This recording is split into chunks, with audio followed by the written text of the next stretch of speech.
नमस्कार. अचानक पोलीस दारात आले तर काय करावं? अटक होत असताना आपले हक्क काय असतात?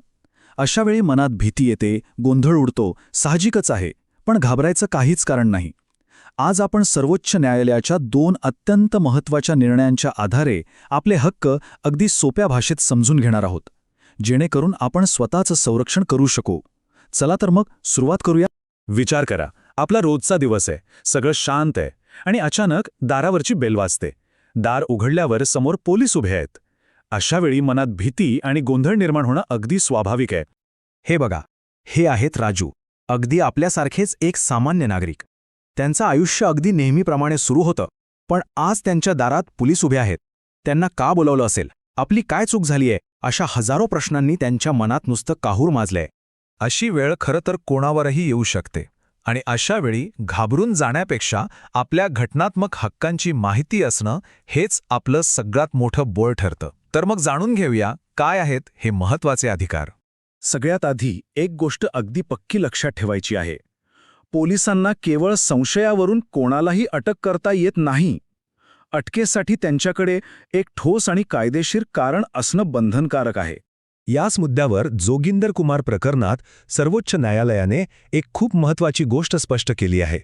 पोलिसांना अटक करण्याचा अधिकार आहे, म्हणून ते कधीही कोणालाही अटक करू शकत नाहीत.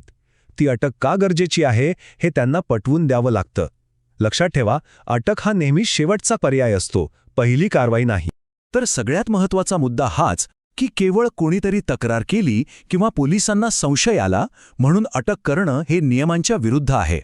पोलिसांना खात्री पटली पाहिजे की अटक करणं खरंच गरजेचं आहे, जसं की एखादा मोठा गुन्हा रोखण्यासाठी किंवा तपासात मदत होण्यासाठी. समजा अटक झालीच, तर त्यानंतर आपले हक्क काय असतात?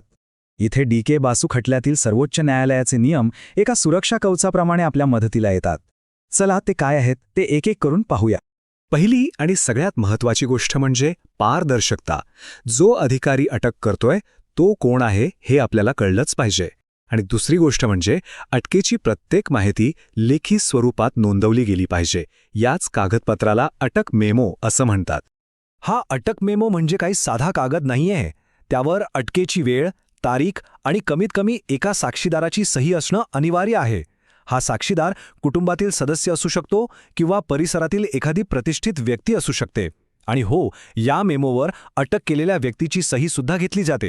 अटक झाल्यावर कुणालाही एकटं वेगळं पाडता येत नाही. आपल्या जवळच्या व्यक्तीला आपल्या अटकेबद्दल कळवण्याचा आणि कायदेशीर सल्ला घेण्यासाठी वकिलाला भेटण्याचा पूर्ण हक्क कायद्याने दिलेला आहे. हे हक्क कोणत्याही परिस्थितीत नाकारता येत नाहीत. आणि इथेच बघा, सगळं चित्रच बदलतं. जेव्हा राजूला त्याच्या हक्कांची जाणीव होते तेव्हा तो वकिलाची मदत घेतो. आता तो घाबरलेला नाहीये. का? कारण त्याला कळलंय की कायदा त्याच्या बाजूने उभा आहे. बघा, ज्ञानामुळे भीतीचं रूपांतर थेट धैर्यात होतं. आपली शारीरिक सुरक्षा ही सरकारची जबाबदारी आहे. त्यामुळे दर 48 तासांनी डॉक्टरांकडून वैद्यकीय तपासणी करून घेण्याचा आपला हक्क आहे. आणि जर अटक होण्याआधीच अंगावर काही जखमा असतील तर त्याची नोंद करून घ्यायला नक्की सांगा. हा पुरावा पुढे जाऊन खूप महत्त्वाचा ठरू शकतो.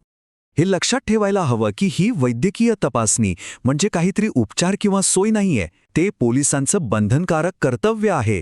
ते हे टाळूच शकत नाहीत. पोलिसांची कोठडी ही कायमची नसते, ती तात्पुरती असते.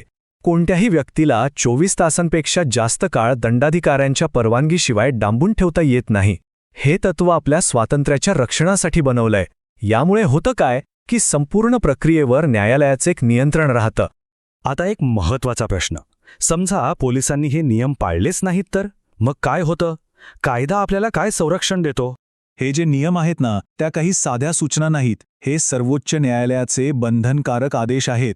आणि या आदेशांचं पालन न करणं म्हणजे थेट न्यायालयाचा अपमान, जो एक गंभीर गुन्हा मानला जातो. याचा अर्थ अगदी स्पष्ट आहे. जर आपल्या हक्कांचं उल्लंघन झालं तर फक्त त्या संबंधित अधिकाऱ्यावर कारवाईची मागणी नाही, तर सरकारकडून आर्थिक नुकसान भरपाईसुद्धा मागता येते. तर या सगळ्या माहितीचा सार काय? एकच गोष्ट लक्षात ठेवायची. माहिती हीच आपली सगळ्यात मोठी ताकद आहे. ही सोपी सारणी बघा आणि लक्षात ठेवा. एका बाजूला आहेत आपले हक्क आणि दुसऱ्या बाजूला आहेत पोलिसांची कर्तव्य. कायदा ह्याच दोन्हींमध्ये संतुलन साधतो. जेव्हा आपण आपले हक्क जाणतो तेव्हाच आपण पोलिसांना त्यांच्या कर्तव्यांची आठवण करून देऊ शकतो. हा विचार खूप खोल आणि महत्वाचा आहे. गप्प बसल्याने, प्रश्न न विचारल्याने परिस्थिती आपल्या विरोधात जाऊ शकते. माहितीच्या अभावाचा गैरफायदा घेतला जाऊ शकतो. म्हणून बोला, प्रश्न विचारा. सुरुवातीला जो राजू पोलिसांना दारात बघून घाबरला होता, तोच राजू आता बघा आपल्या हक्कांची माहिती मिळाल्यामुळे किती आत्मविश्वासू दिसतोय. ज्ञानाने भीतीवर कशी मात केली आहे हेच यातून दिसतं. आणि हा बदल आपल्यापैकी कुणामध्येही घडू शकतो. ही जी महत्वाची माहिती आहे ती फक्त स्वतःपुरती मर्यादित न ठेवता आपल्या मित्रमैत्रिणींना, कुटुंबाला, सगळ्यांना सांगा. कारण जेव्हा आपण सगळे मिळून एक जागरूक समाज घडवू तेव्हाच तो एक सुरक्षित समाज बनेल. या सुंदर आत्मिक प्रवासात माझ्यासोबत केल्याबद्दल तुमचे खूप खूप धन्यवाद. आणि हे ज्ञान आपल्यापर्यंत पोहोचवणाऱ्या ग्रीन रुद्राक्ष चॅरिटेबल ट्रस्टचे पुन्हा एकदा मनपूर्वक आभार. तुमचा दिवस शुभ असो.